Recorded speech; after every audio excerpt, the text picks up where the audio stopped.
দেখেন, একটা নতুন বিষয় আপনাদের সামনে বলি। এই যে পাল্টাপাল্টি, জামাত, বিএনপি বা নতুন দল, নাগরিক পার্টি, তার বাইরে অন্যান্য দল আছে। প্রতিষ্ঠিত রাজনৈতিক অনেক পুরনো রাজনৈতিক দল। হয়তো বড় আকারের তারা না, কিন্তু তাদের কথার মূল্য আছে। তারা কি বলছে শোনেন। সিপিবির সভাপতি বলছেন, নতুন দল গড়ে তোলার দিকেই সরকারের সব মনোযোগ। দেখছেন কত বড় অভিযোগ। এটা যদি বিএনপি বলতো তাহলে বলতেন যে না, এটা তো বিএনপি সমস্ত অপপ্রচার করে। হ্যাঁ, তারা যে কোনো উপায়ে ক্ষমতায় যেতে চায়, সংস্কার টংস্কার মানে না, এই সমস্ত কথাবার্তা বলা হতো।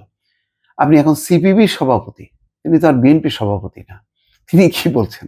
তিনিও তো একই কথা বলতেছেন।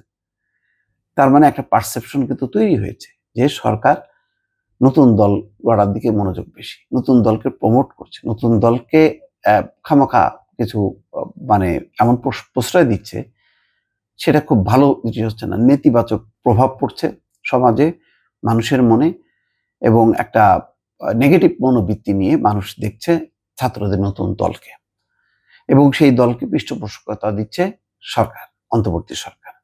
সেই কারণেই দেখেন বলছেন কি, যে সব দিক থেকে সরকারের ব্যস্ততা হলো আরেকটি নতুন শক্তি, নতুন দল গড়ে তুলতে হবে। এইদিকেই সরকারের সব কর্মকাণ্ডের মনোযোগ। এই কথা বলেছেন সিপিবি সভাপতি মোহাম্মদ শাহ আলম। সংস্কারের কথা বললেও সংস্কারের দিকে সরকারের মনোযোগ আছে কিনা সেই প্রশ্ন তুলেছেন তিনি।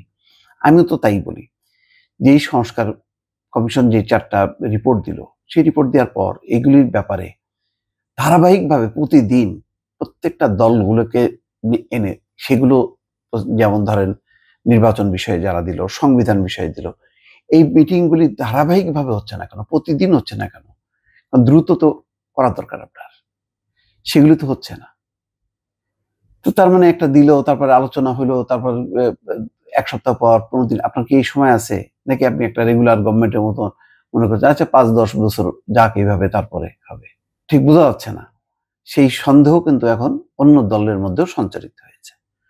সিপিবির 77তম, তার মানে বোঝেন সিপিবির বয়স 77তম।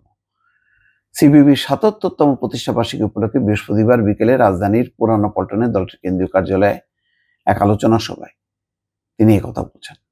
তো শাহ আলম বলছেন, অনেকে সবকিছু 24 থেকে শুরু করতে চায়, অনেকে সবকিছু 24 থেকে শুরু করতে চায়। আমিও তো সেই কথা বলি যে ভাই, এই আন্দোলন তো অনেক দিন থেকে, সে ধারাবাহিকতাটা তো টানতে হবে। পুরনো কাউকে চিনবেন না, পুরনো কারা যুক্ত ছিল, কার কি ভূমিকা, সেগুলো না করে 2024-এ কার কি ভূমিকা, 36 দিনে কে কি ভূমিকা পালন করছে, ওইটা নিয়ে মেতে আছে। এটা শর্টকাট কোনো ইতিহাস না। স্বৈরাচার বিরোধী আন্দোলনের একটা লম্বা ইতিহাস আছে, যেমন মুক্তিযুদ্ধ, স্বাধীনতা, সবকিছুর পিছনে। কিন্তু অনেকে ওই যে 24 থেকে শুরু করতে চায়। কিন্তু মুক্তিযুদ্ধের বিরোধিতা ও শেখ হাসিনার বিরোধিতা কি এক? মুক্তিযুদ্ধকে ঢাল হিসেবে ব্যবহার করেছেন শেখ হাসিনা।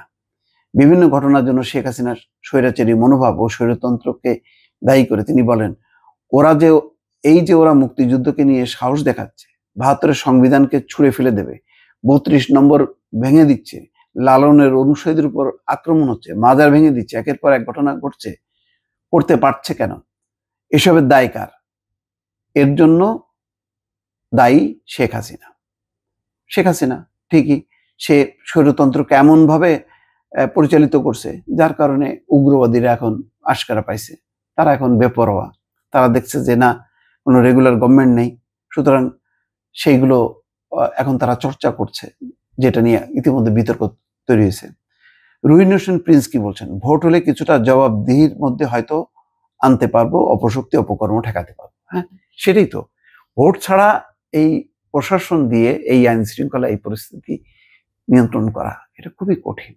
সুতরাং ভোটের বিকল্প নাই, রেগুলার সরকারের বিকল্প নেই, এই কথাটা বারবার বলি।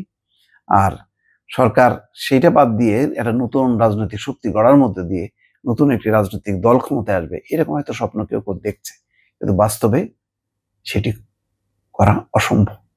দর্শক ভালো থাকবেন। আল্লাহ হাফেজ।